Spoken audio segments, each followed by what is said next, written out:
ndagushimiye wowe ufunguye iyi video, uraho neza. Uyu munsi tugiye kureba urwenya na byenda gusetsa.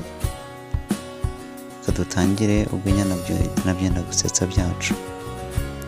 Umugabo yaherekeje umugore we ku bitaro agiye kubyara, maze bigeze nka saa sita z'ijoro umugore abyara umwana w'umukobwa.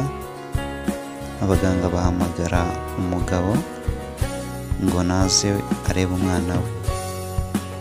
Yumvise ari umukobwa ararira, atangira gukubita uruhinja.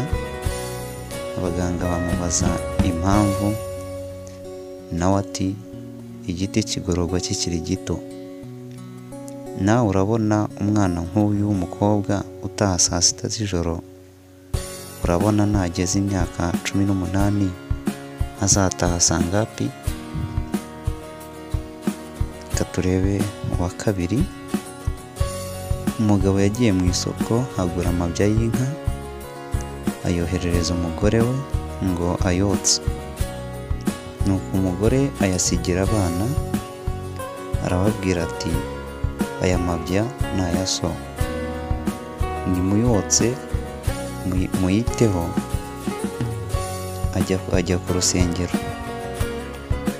Nuko abana barimo botsa, ibya riraturika.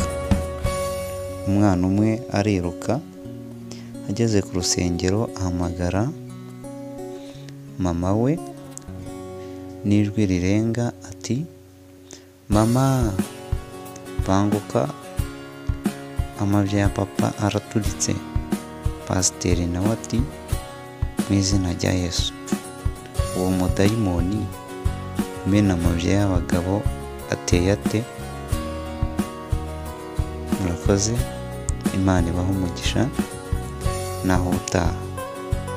Hano ni New Life TV.